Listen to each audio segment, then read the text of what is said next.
به والدعاء إلى الهدى والدلالة على الخير ابتغاء وجه الله ومرضاته وقربه وثوابه سبحانه وتعالى. أعوذ بالله من الشيطان الرجيم. بسم الله الرحمن الرحيم. الحمد لله رب العالمين، والصلاة والسلام على أشرف الأنبياء والمرسلين وعلى آله وصحبه أجمعين. قال رب اشرح لنا صدرنا ويسر لنا أمورنا واحلل عقدة من لساننا يفقه قولنا برحمتك يا أرحم الراحمين. اللهم فقهنا في الدين، اللهم فقهنا في الدين وعلمنا تأويل. اللهم ارزقنا فهم النبيين وحفظ المرسلين وإلهام الملائكة المقربين وافتح علينا فتوح العارفين. أما بعد، السلام عليكم ورحمة الله وبركاته. Alhamdulillah kita bersyukur kepada Allah Subhanahu wa taala kerana pada malam ni kita masih lagi dapat meneruskan lagi pengajian kitab kita, iaitu kitab Pati Munyatul Musalli. Jadi sekarang ni kita pada sambungan yang mengatakan, minggu lepas kita membicarakan orang yang menuntut akhirat berbanding dengan orang yang menuntut dunia. Jadi kita sambung lagi pada hari ini pada baris yang ketujuh daripada atas. Baris ketujuh daripada atas. Bismillahirrahmanirrahim. Qala musannifu rahimahullahu ta'ala wa nafa'ana bi'ulumihi fid darainin amin ya rabbal alamin. Baris ketujuh daripada atas.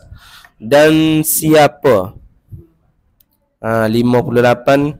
Dan siapa jumpa tak? Jumpa okey. Kata musannif kita, dan siapa memudah pekerjaan jamaah ini, nescaya Allah bilang orang itu setengah daripada orang munafik. Dan siapa, tak kira siapa, tak kira siapa-siapa, lelaki ke perempuan ke, memudah. Apa memudah? Yakni melekeh-lekeh, memandang rendah, membuat ringan-ringan, sambil lewa ataupun menganggap pekerjaan jamaah, yakni solat berjamaah. Siapa yang dia anggap solat jemaah ni solat yang lekeh, tak ada apa panggil, tak ada kesan pada diri dia, rasa solat jemaah je pun, rasa lekeh bagi dia. Macam kita lah, ni nasi lawak ayam, ni nasi kosong. Orang kata makanlah nasi kosong, kita pun alah kasih kosong ya. Kita melekeh, kita rasa pandai rendah. Siapa yang melekeh pada solat berjemaah ni, dia rasa solat jemaah ni bagi dia tak ada apa ni, nescaya pasti Allah bilang, Allah kira orang tu setengah, perangai macam ni setengah daripada perangai orang munafik.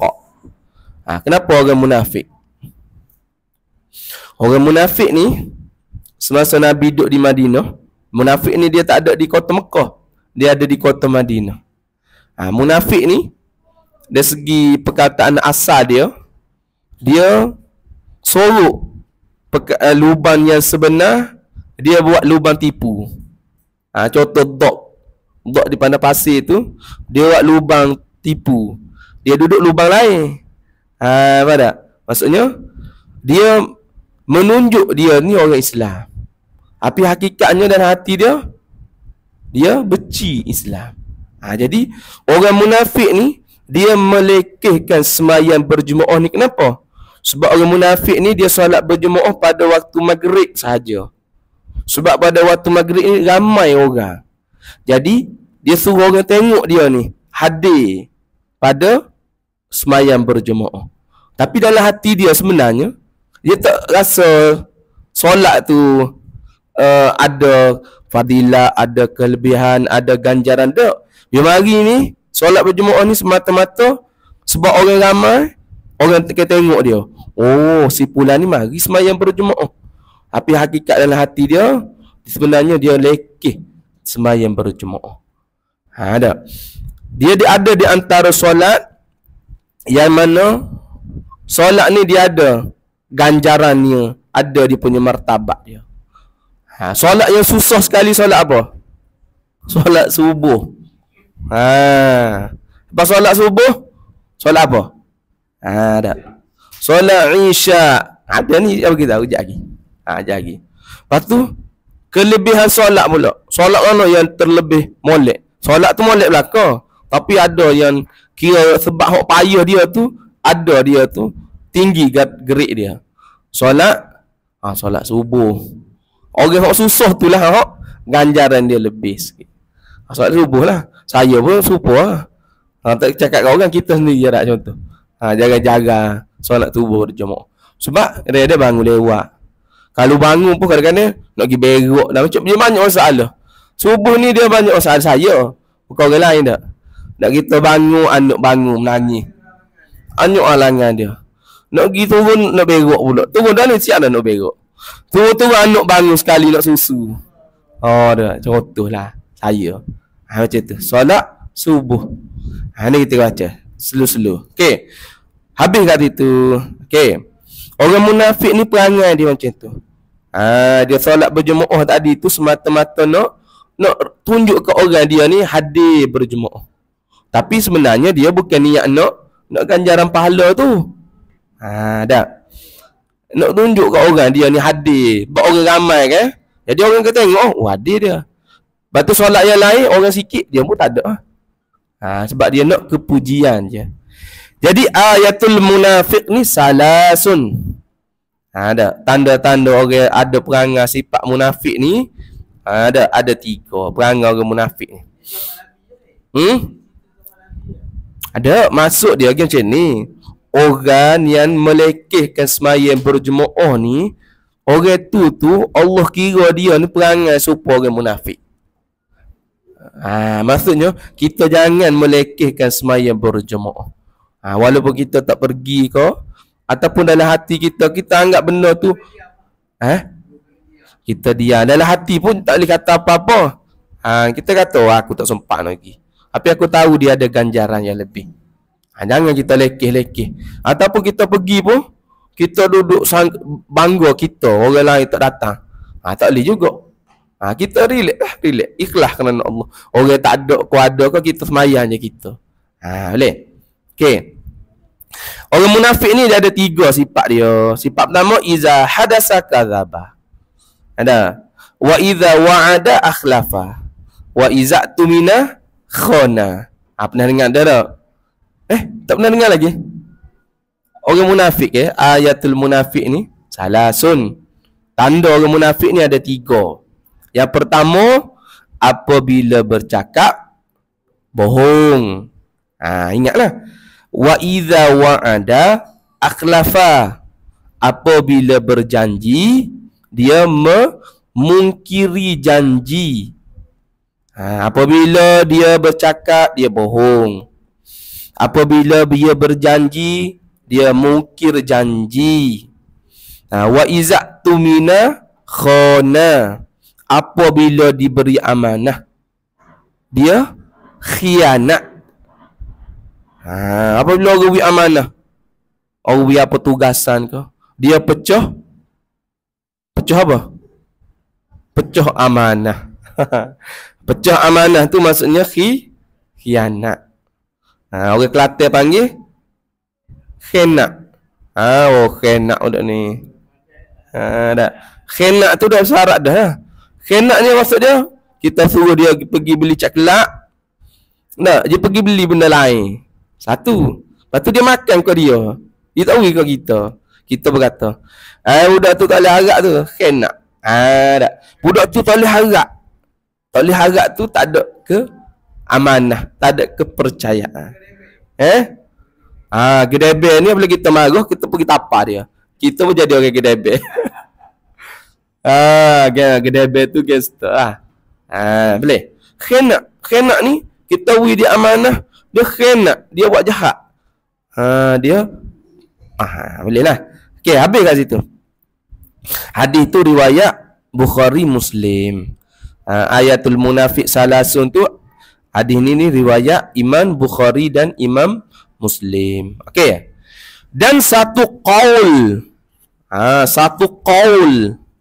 Apa qaul? Satu pendapat. Dan satu qaul, qaulun. Qala Allah Ta'ala. Qala. Dengar? Qala Allah Ta'ala. Dengar tak? Kata. Qaulun, qaul. Satu pendapat. Waw dan. Waw ni dan ada macam-macam pula. Waw tu dia tengok keadaan dia. Tu dari segi bahasa Arab. Huruf qaf. Qaf saja seekor dia je ada makna dia. Bahasa Arab. Lepas tu bahasa Arab ni dia salah baris makna lain dah. Jamuk, jimuk, makna lain dah. Salah baris makna lain. Nak jamuk banyak, jimuk lain pula cik. Benda lain dah. Benda jadi bertukar benda lain dah. Jadi satu qaul, yakni ada satu pendapat. Qaul tu pendapat. Pendapat siapa? Pendapat Imam Ahmad. Imam Ahmad bin Hanbal. Dan satu qaul, yakni dan satu pendapat. Pendapat siapa? Imam Ahmad bin Hanbal. Wajib berjemaah. Wajib berjemaah. Pendapat Imam Ahmad bin Hanbal wajib berjemaah. Mazhab dia wajib berjemaah. Maksud dia kalau dia sembahyang seorang tak sah. Lepas tu macam mana? Kalau dia nak sembahyang, dia kena cari orang. Contoh nak sembahyang Zuhur. Mari kejap sembahyang Zuhur dengan aku. Kali duduk kat rumah, mai bini dia sembahyang dulu dengan aku. Kena berjemaah. Tak. Tidak harus sembahyang seorang diri. Tak. Haram serta tidak sah. Kalau orang tu, pendapat ni lah, pendapat Imam Ahmad ni, kalau orang tu dia seorang diri, dia sembahyang, haram lagi tidak sah. Bagi pendapat Imam apa tadi? Imam Ahmad bin Hanbal. Ingat, kena itu kan kita dah bagi tahu kan? Solat berjemaah bagi mazhab Syafi'i macam mana? Tak. Ingat tak? Bagi mazhab Imam Maliki macam mana? Sunat muakkad dan sebagainya. Kena ingat ah. Lepas tu kita tengok dekat orang kat Mekah tak?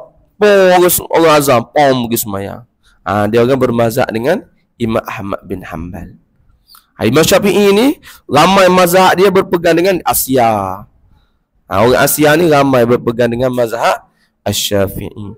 Sebelah Morocco, sebelah Pakistan bermazhab dengan mazhab Hanafi.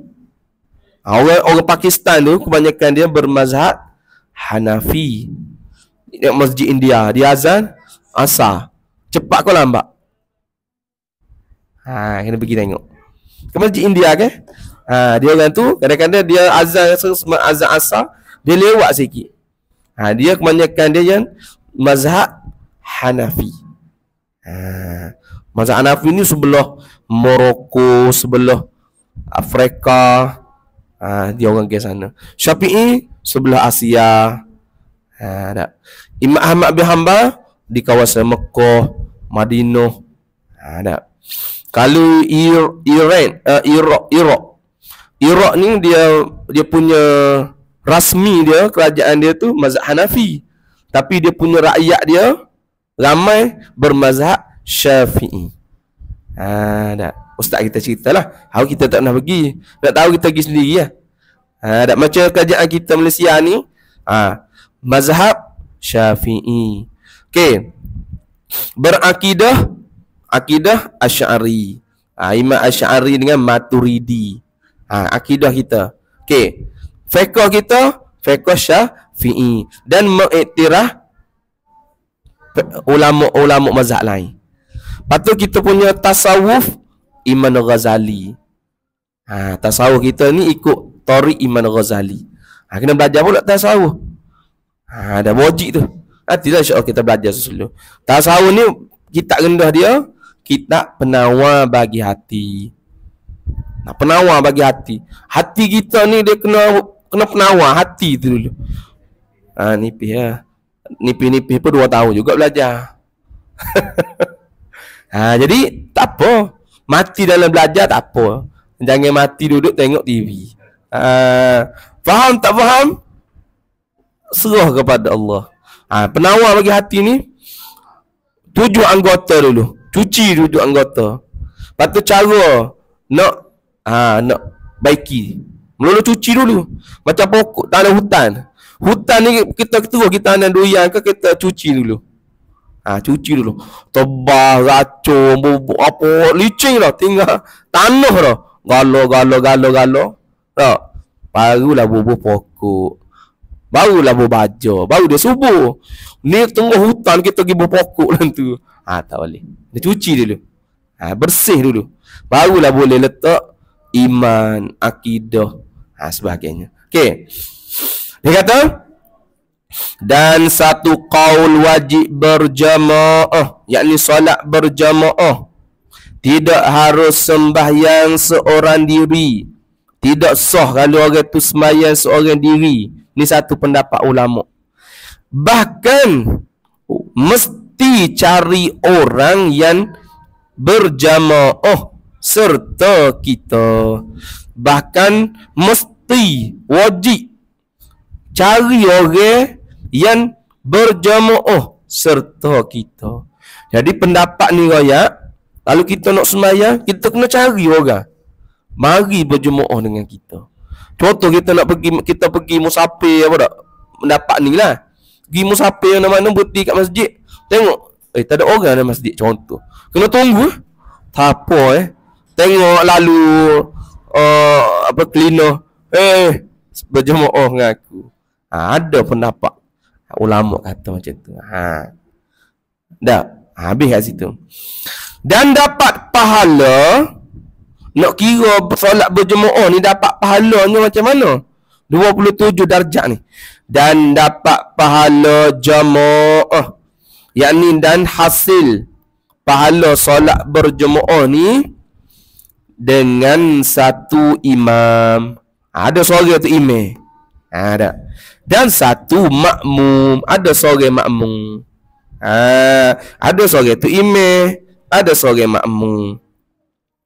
Kalau dengan anak isteri khadam sekalipun. Ada. Kalau tu imam, makmum, maknanya dikira dah solat berjemaah. Kalau dia duduk kat rumah, anak dia, isteri dia pun semaya, dikira solat berjamaah juga. Boleh pahala 27 darajat. Ke 27 pahala. Dia kata anak isteri, yakni anak patu ataupun isteri dia. Kalau dia isteri pak, ada contoh. Ada pak isteri banyak, mana 27 pahala juga. Tapi sedap sikit, gagah sikit. Pak duduk belakang, pak orang duduk belakang, kiri kanan. Ada. Contoh, lawet lebih. Tak lawet. Pakcik tak lawet dah lah. Tak lagak dah. Kau lagak lagi? Boleh lagi? Semangat tu. Slow-slow. Slow-slow. So slow tu ayat karamah. Ayat kamak tu. Slow-slow. Kayu slow-slow. Dah. Dah contoh lah dah. Kalau isteri 4, sore jaga anak. Dah. Sore jaga anak. Sore masak. 2 orang solat berjemaah dengan kita. Contoh. Tapi tu kalau berani lah. Tak berani, tidur kat luar. Dah. Okey, habis kat situ. Dah. Khodam ni maksud dia, tak kira lah pekerja dia ke. Ada orang, apa panggil, pekerja dia lah. Orang suruhan dia ke. Kalau dulu kita panggil hamba. Jadi hamba ni dia ada satu bab dalam fiqh ni bicara tentang hamba. Hamba ni dia terjadi apabila berlaku peperangan. Apabila berlaku peperangan, lelaki tu kena tawan. Sebab tu orang-orang jahiliah ni dia tak suka anak perempuan tu. Ada satu kelompok dia tak suka anak perempuan dia bunuh. Sebab apabila perempuan ni kena tawan, laki dia kena tawan, ni perempuan pun kena tawan juga. Lelaki kena tawan, kena bunuh. Ataupun dia ambil wak jadi hamba jugalah. Perempuan tadi tu memang dia awak jadi hamba. Sebab tu jadi malulah. Jadi orang kafir ni apabila dia berperang, dia bawa anak bini dia bawa harta. Sebab apa? Apabila dia berperang, dia tengok anak bini dia kat belakang tu, semangat dia nak lawan musuh. Sebab tu apabila berlaku peperangan, ada hamba perempuan, ada budak, ada harta.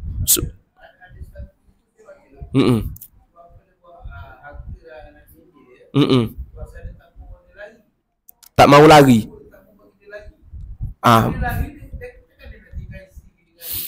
Dia tak mau lari, dia rasa semangat, dia kesian tengok anak bini dia nanti. Tu sebab tu kita dengar selalu ada harta rampasan, dia panggil ghanimah. Ada lagi al-fai'. Fai' ni peperangan, tidak berlaku peperangan. Contoh kafir mari nak berperang, lepas tu dia lari, dia tinggalkan harta tu. Jadi harta ghanimah, fai' apa semua ni ada cara pembahagian dia. Bagi Allah dan Rasul, bagi apa ni,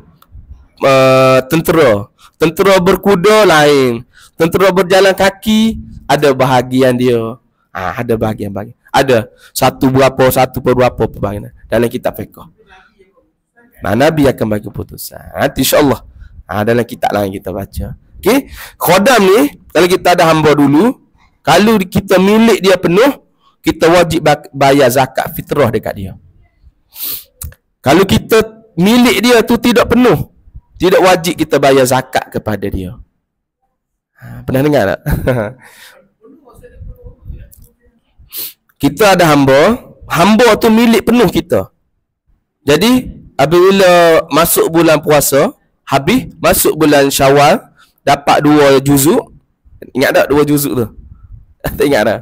2 juzuk hujung Ramadan, lepas tu awal Syawal dapat 2 juzuk tu. Wajib zakat fitrah. Jadi penghulu dia ni, sayyid dia ni wajib bayar zakat kepada hamba dia yang Islam tu. Dia ada hamba yang tidak sepenuh dimiliki oleh tuan dia, seperti hamba mukatab. Hamba mukatab ni tuan dia cakap dekat dia, kalau mu bayar kat aku 2,000 secara insurans 3 bulan, mu bebas. Mu merdeka. Dia pun pergi cari harta, cari duit apa semua, bayar separuh. Lepas tu pergi cari duit. Maksudnya dia tu dah bebas dah separuh. Maksudnya dia tu ketuan dia tu tidak sepenuh hamba dia tu. Jadi tidak wajib penghulu dia bayar zakat fitrah kepada hamba mukatab. Ada satu lagi hamba. Tu dalam bicara bab hamba. Adalah hamba Islam, dia kena sembahyang, kena puasa. Boleh. Sikit selingan. Okey. Anak isteri khadam sekalipun. Apa maksud sekalipun? Hasil pahala berjemaah. Dia mau kena pergi sekalipun. Sekalipun tu maksudnya apa dia sekalipun? Ni kita baca lagi dah. Nah, dengar kita baca dulu. Dengar. Kalau dengan anak isteri khadam sekalipun. Apa sekalipun? Boleh pahala berjemaah juga. Gitu. Kena tulis lah. Nanti tak ingat. Aku tanya, apa sekalipun? Sekalipun tu boleh pahala jugalah. Kalau dia anak bini dia apa? Walaupun dia tak pergi solat berjemaah di masjid. Sekalipun. Apa sekalipun? Boleh juga pahala berjemaah. Dia. Ya, ya.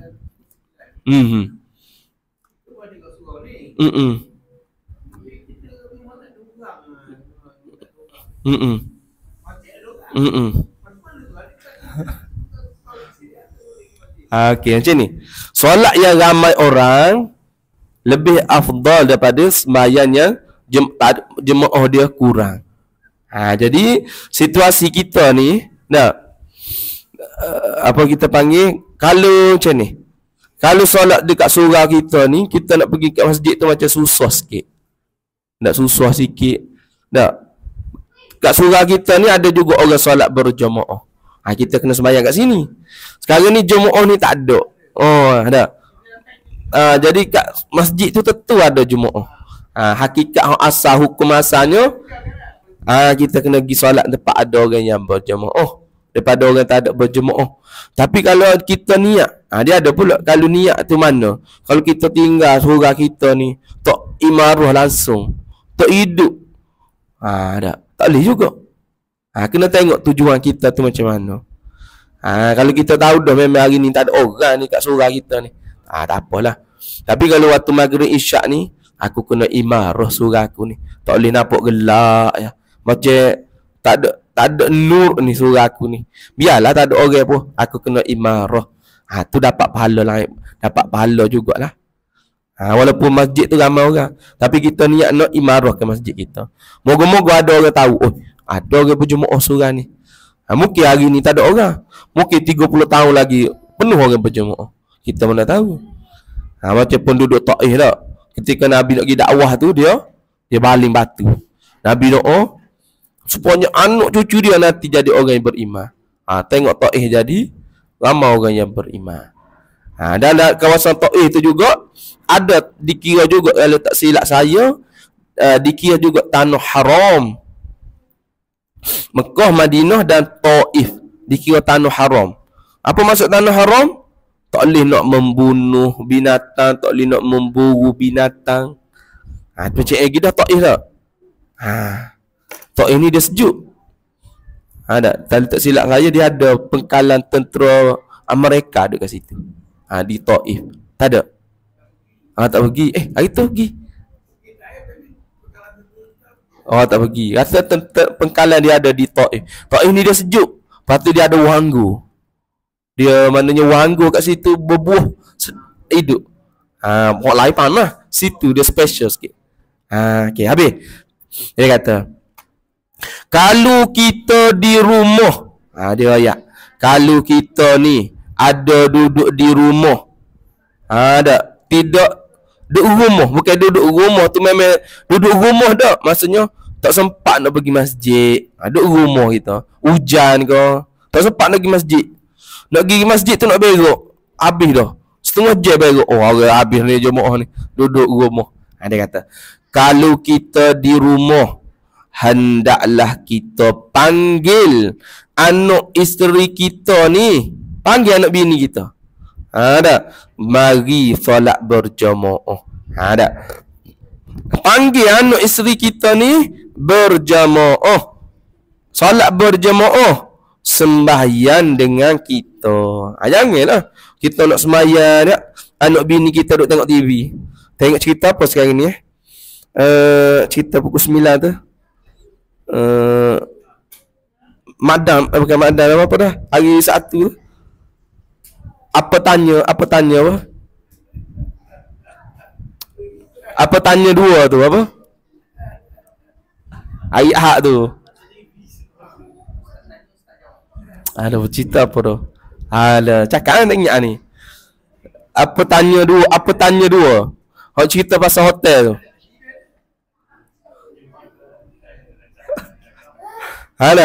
Kita duduk semayang seorang-seorang. Anak bini kita duduk tengok TV ke duduk lilah-lilah. Tak? Bini kita duduk saja duduk main WhatsApp. Duduk main TikTok lah. Duduk baca berita TikTok ke sekarang ni. Nak kes apa sekarang ni 2 kes. Kes di Melaka tu. Tak? Di Melaka 1, di Damansara 1. Tak? Tengok budak tu. Relax minum air lepas tu. Ada video tu. Relax minum air, pegang pisau. Tak? Jadi contoh bini kita duduk tengok video. Kita duduk semayang seorang-seorang. Anak kita pun duduk baring. Dia kata kita di rumah. Panggil. Semayang dah. Duduk lagi ambil semayang dengan ayah. Gitu. Mari semayang berjumpa dengan ayah kejap. Ni tak nak Allah Akbar. Tak nak jet terkuk. Ada mai boleh guling gitu. Tak. Panggil molek-molek lah. Ambil kita solat berjemaah dengan ayah kejap. Tak. Contohlah. Zubir je Zubir. Anak lelaki dia Yusuf. Yusuf apa mu? 8 tahun. Besar dah. Mu main je. So main je.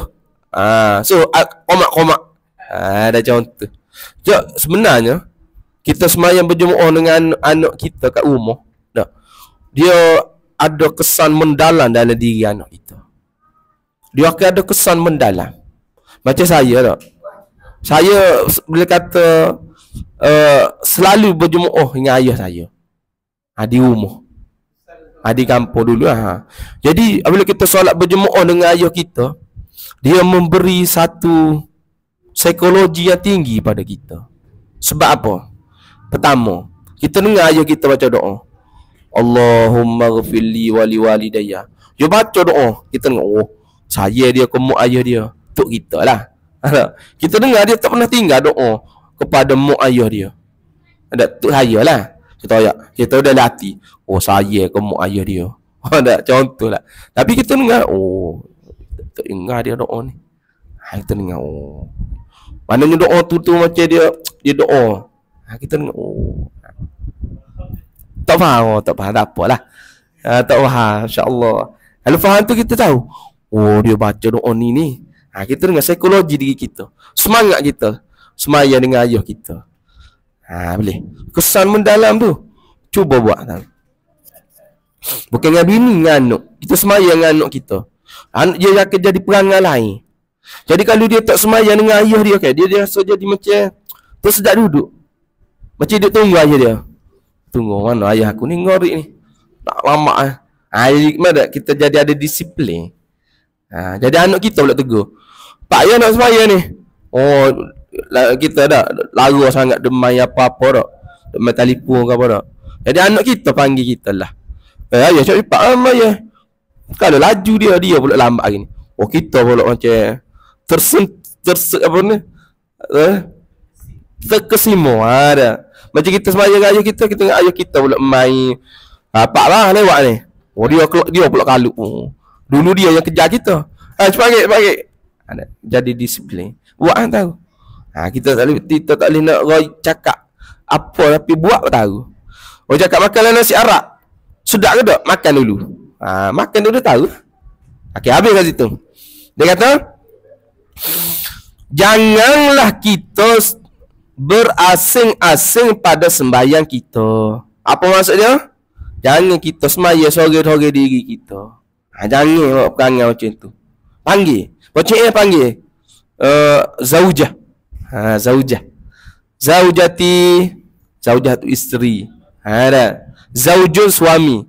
Zaujati isteriku. Ada. Syurgaku. Ada contoh. Cakap nak masuk syurga dengan abang sama-sama. Ada. Tu. Anak kita cakap nak masuk syurga sekali. Pegang. Semaya. Dia berkata, mana malam ni. Dia pakai apa dah? Apa tu? Kalau dia buat benda di luar tabiat pakai apa? Buat benda selalu dia tak buat tapi dia buat. Dah buat terbiak apalah contoh. Tapi kena buatlah. Okey, habis kali tu. Kerana inilah solat asing-asing ni. Kerana ni semaya sorang-sorang diri asing ni sangat rugi bagi kita. Sangat rugi. Rugi mana? Rugi di akhirat lah. Rugi.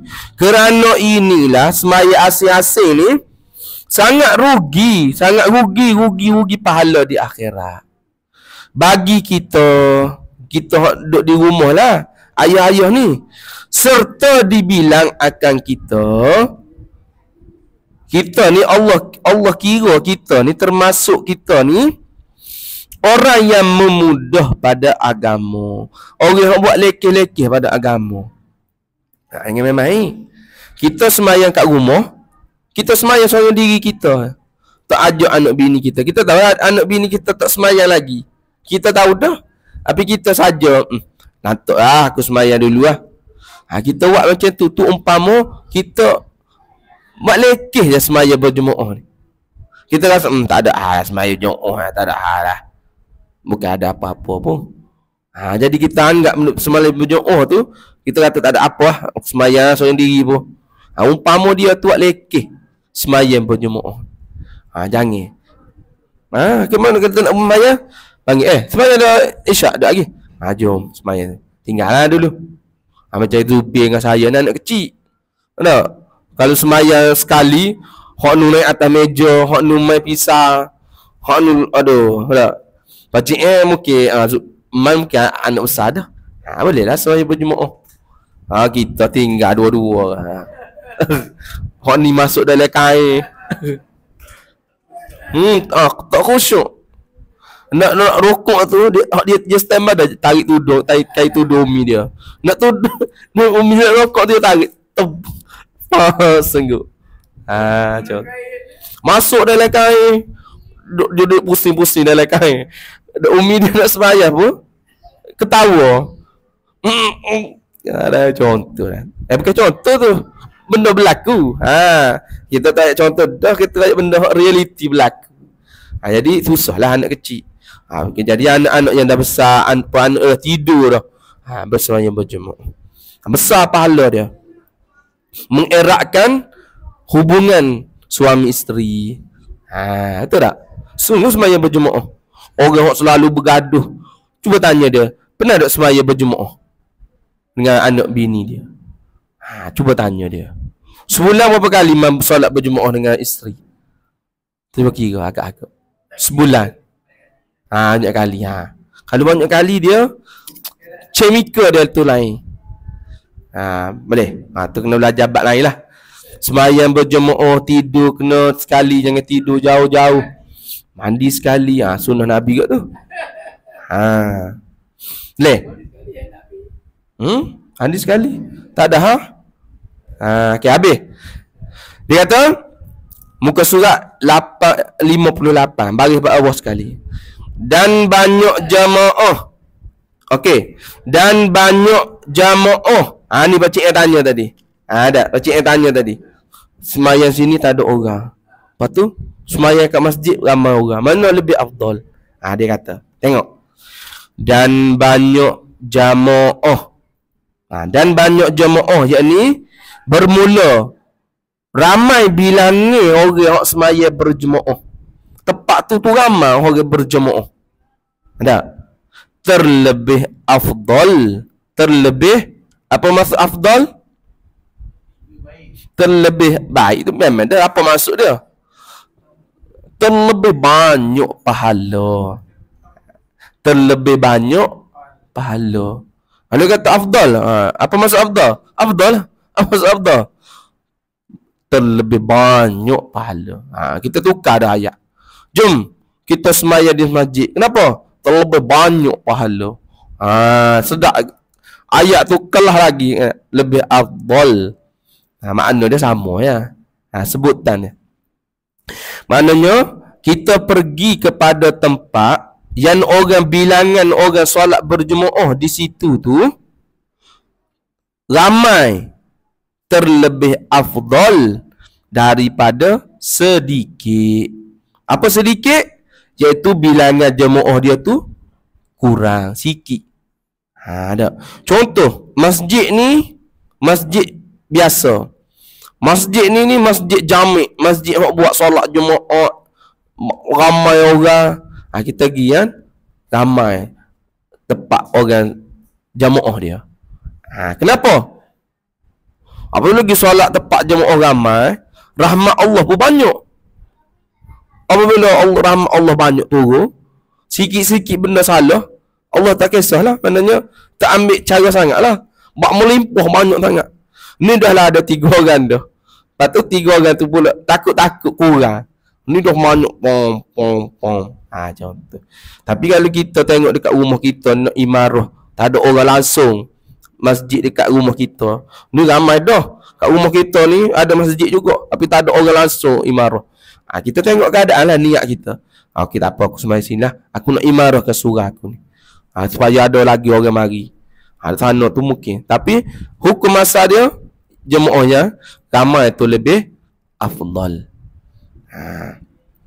Okey. Habis kat situ. Kerana apa? Kerana mari mana tu? Ada. Kerana apa? Kerana tu maksudnya dan lebih afdal tu apa? Kerana apa? Kerana Tuhan turun rahmat ke atas yang berjamaah. Kerana Allah turun rahmat ni ke atas orang yang berjamaah ni mengikut bilangan orang yang berjamaah itu. Kalau orang tu ramai kawasan tu solat berjemaah, jadi maksudnya rahmat Allah pun turun banyak. Batu rahmat ni dia sebut turun, maksudnya benda yang mulia turun. Tak. Dan dengan jamaah ni dan dengan solat berjemaah ramai-ramai ni lebih suci, bersih, elok. Kok mana tu? Dan solat berjemaah ni lebih suci, bersih. Tak? Yakni orang yang solat berjemaah ni Allah mudah terima dan beri pahala. Mudah Allah terima dan beri pahala sebab ramai jemaah itu. Dengan sebab ramai jemaah tadi tu, tak, banyaklah rahmat Allah turun. Jadi kalau ada salah silap sikit pun ditapung dengan sebab rahmat Allah tu turun banyak. Macam air kolah banyak. Setakat sikit-sikit najis tu tidak mengurangkan kemutlakan air tu. Tak boleh. Sebab itulah jemaah ramai tu lebih afdal. Okey, dia kata dan dengan jemaah lebih sunyi, lebih suci, bersih, elok sembahyangnya seseorang. Yakni dengan solat berjemaah tadi tu, tak, maka Allah terima, Allah menerima pahala dia tu, seseorang tu. Lebih utama lagi disebabkan rahmat Allah tu turun banyak, salah sikit kurang khusyuk pun ditapun dengan rahmat Allah yang banyak tadi. Lebih-lebih lagi. Apa maksud lebih-lebih lagi? Lebih afdal lagi. Solat berjemaah tepat orang ramai, lebih lagi. Maksudnya dan afdal lagi. Ada. Dahlah semasjid tu ramai dah orang berjemaah. Lepas tu lebih lagi. Maknanya afdal laginya lagu mana? Kalau imamnya tu imam dia tu, dalam jemaah tu imam dia tu orang wara'. Wara' dan soleh. Apa maksud wara'?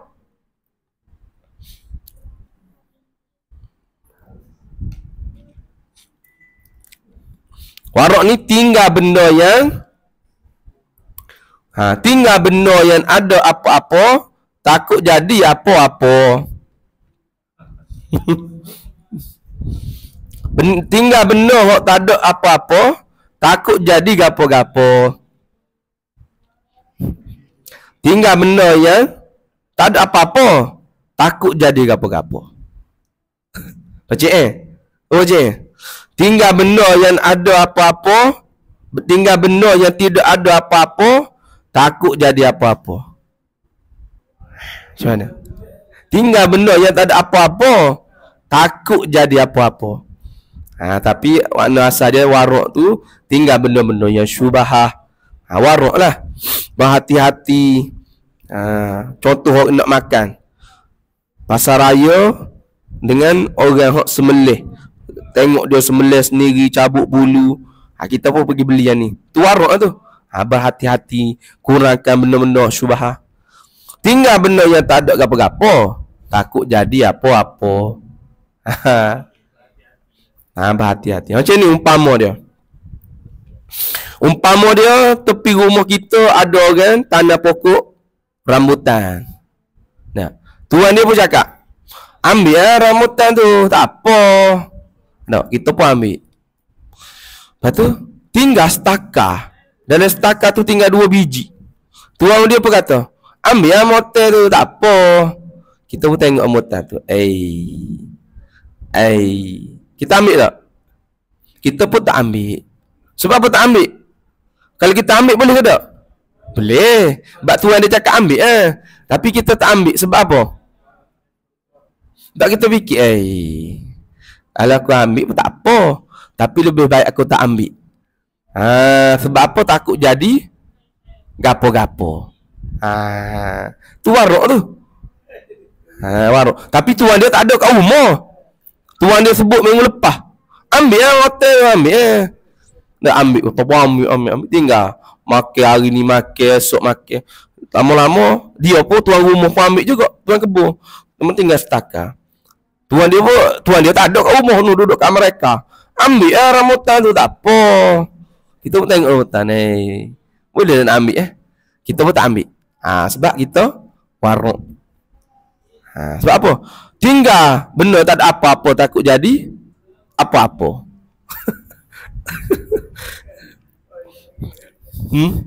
Faham tak? Tu warok juga. Umpama laginya dia berjalan dalam hutan yang banyak duri. Jalan dalam hutan yang banyak duri. Macam mana dia jalan? Nak pijak tu. Nak pijak tu tengok. Maksudnya berhalus. Boleh buat tak benda ni? Boleh tengok tak benda ni? Contoh. Tak? Orang warok lagi soleh. Okey.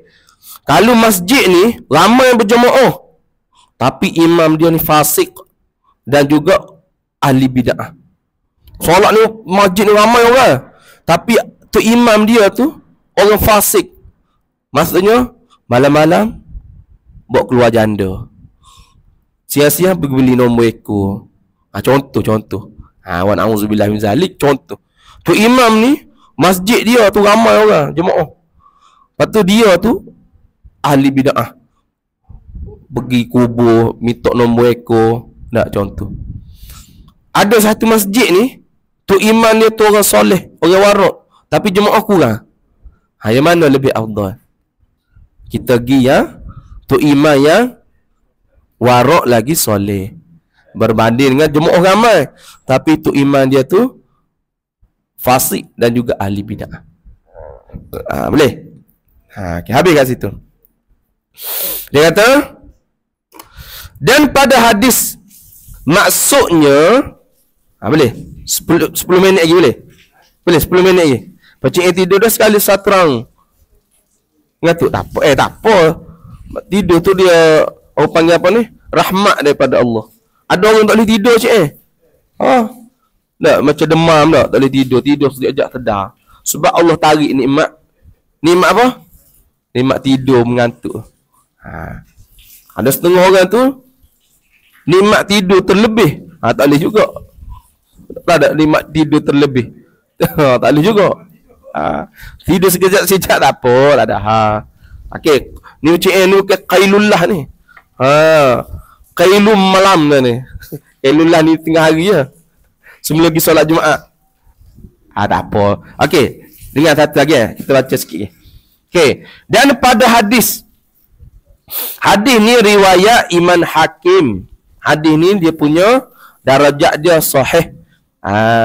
Mengikut syarat Imam Muslim. Dan pada hadis maksud hadis tu tiap-tiap langkah orang datang berjamaah, tiap-tiap langkah. Dak kita turun daripada rumah kita turun li. Berapa langkah? Kira tak berapa langkah? Nanti kira. Tiap-tiap langkah kita langkah. Dia kata. Orang yang datang berjemaah, dia nak pergi solat berjemaah, ditulis padanya. Ada. Malaikat catat pada orang tiap-tiap langkah dia tu.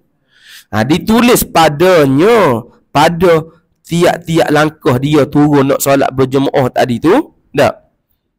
Balasan yang besar. Boleh balasan yang besar. Apa balasan dia tu?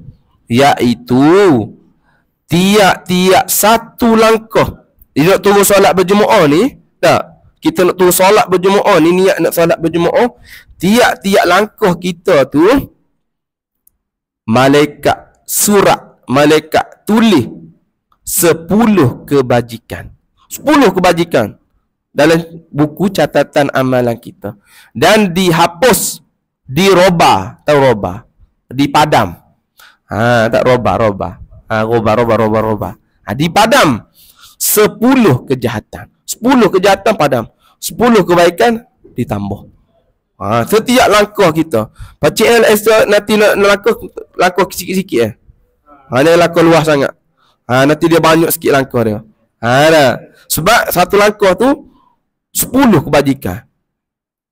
Kalau kita boleh tengok dah, penuh orang Tasikmah ni turun solat berjemaah. Tambah 10, potong 10. Kalau nampak lah. Naik motor. Naik motor dia kira lain pula. Wallahualam lah kira macam mana. Malaikat kira juga, tapi kira macam mana wallahualam lah. Ada. Orang naik motor, orang usung kau macam mana dia terbang ke, ikutlah. Tapi dari segi ganjaran pahala tu kira langkah juga. Tapi langkah macam mana wallahualam. Tapi dikira ganjaran pahala juga. Okey, habis kat situ. Ini penting. Dengar Dan orang menanti-nanti sembahyang yang kedua. Ada. Orang yang menanti sembahyang yang kedua. Orang ni dia duduk nanti sembahyang yang kedua. Kemudian daripada sudah yang pertama. Orang ni dia sembahyang dah solat yang pertama. Dia pun duduk tunggu solat yang kedua. Contoh. Dah. Dia sembahyang dah maghrib. Dia pun duduk dengar orang mengajar ke. Duduk berzikir ke. Nak tunggu apa tu? Nak tunggu solat isyak. Orang yang duduk menanti, bukan duduk tunggu ni, rindu. Tunggu nak sembahyang isyak. Isyak 8.30 ni. Tunggu kejap, tunggu. Bukan tunggu anak dia ambil tuition. Tunggu. Tunggu nak solat isyak. Tunggu. Tunggu menanti solat yang kedua. Dia sembahyang dah solat kedua. Kemudian tunggu nak lepas dah sembahyang yang pertama. Di surat malaikat. Malaikat tulis pahalanya, pahala orang yang duduk menanti tadi tu seperti orang yang sembahyang, seperti orang yang bersembahyang. Kita sembahyang dah maghrib, kita duduk tunggu isyak. Tak sembahyang isyak lagi, duduk tunggu. Pahala sembahyang isyak tu boleh dah. Boleh dah pahala. Kalau kita mati celah-celah tu, apabila di pada mahsyar malaikat pun tulis pahala sembahyang isyak. Kita berkata, tak sembahyang lagi. Saya dah tengah tunggu 10 minit lagi. Boleh dah pahala. Boleh dah pahala. Sebab dalam syariat kita, niat buat baik dapat dah pahala. Niat buat baik, tak buat baik lagi. Niat nak tolong orang tu. Aku nak tolong orang tu. Boleh pasal pahala. Kita pergi tolong dia, boleh 2 pahala. Niat nak buat jahat, tak ada apa-apa. Buat jahat, baru dapat dosa. 1 dosa. Lepas tu, dia pun buat baik, terpadam dosa tadi. Setiap benda yang baik menghapuskan benda yang jahat. Kecuali dosa yang besar lah. Boleh? Okey. Malaikat pun tulis seperti orang yang bersembahyang. Dia duduk tunggu tadi tu seperti pahala orang yang semaya dah. Kalau dia duduk tunggu semaya isyak, boleh dah pahala semaya isyak. Tak semaya lagi, boleh dah. Dah. Dah dapat dah pahala. Semayang pula dapat lagi pahala. Hak ni tak semayang lagi dapat dah cik Pakcik duduk tunggu tu boleh dah duit bering. Contoh. Duduk sembah tu lain duduk sembah apa? Hak dunia ke hak agama? Dua pula. Lalu hak agama contoh macam mana tajwid ada contoh. Macam mana bayar zakat fitrah? Macam mana nak bayar contohlah. Kalau hak agama boleh pahala. Kalau sembang benda hak tak ada kaitan dengan agama, tak boleh pahala. Okey, lagi sikit lagi. Dan orang yang duduk di tempat sembahyang, lepas dia semaya tu dia pun duduk pak semaya. Duduk selo pak semaya dia tu. Sentiasa ada. Dan orang yang duduk di tempat sembahyang, sentiasa malaikat minta ampun. Ada. Kalau orang tu dia dah semaya siap dah selesai, dia pun duduk berzikir tu. Semasa you duduk berzikir tu 10 minit. 10 minit tu lah malaikat duduk minta ampun dosanya. Malaikat dia minta apa? Ya Allah, ampunkanlah dosa orang ni. Hak duduk tengah duduk berzikir lepas semaya ni, ya Allah. Sehingga berhadas. Sehingga orang tu berhadas. Contoh orang tu duduk berzikir, duduk diam ke, ikutlah. Tak lepas sembahyang dah berzikir dia tak. Malaikat tu tulis catat ni pahala, catat ampun dosa dia apa semua tak. Tiba-tiba dia pun berkentut, dia pun bangun, pergi tandah ke mana tak. Habislah, expired lah. Malaikat duduk minta ampun kepada dia tadi. Dan bercakap dengan perkataan tak ada kebajikan. Duduk sembahyang, lepas tu berzikir. Kawan dia pun curi kat belakang. Jom pergi duduk tepi beranda tu, kita isap rokok. Daripada bangun tu pun berjalan, expired lah. Malaikat duduk minta ampun kat dia. Selagi mana you duduk kat sembahyang dia tu, tidaklah maksudnya duduk dekat situ lah, maksudnya ke belakang sikit pun tak apa, tapi duduk dekat dengan hak dia sembahyang tu lah. Mana nampak dia duduk lepas sembahyang tu duduk berzikir ke apa, dikira pada waktu tu malaikat duduk kat dia. Lepas sembahyang tu kita duduk dulu. Selagi mana kita duduk, sebelum kita bangun pergi berhadah ke, kita bangun pergi benda yang tak ada kaitan dengan sembahyang ke apa. Selagi kita duduk, kita duduk apa tadi tu, malaikat dia minta ampun dengan kita. Minta ampun, ya Allah, ampun. Habis kat situ. Dan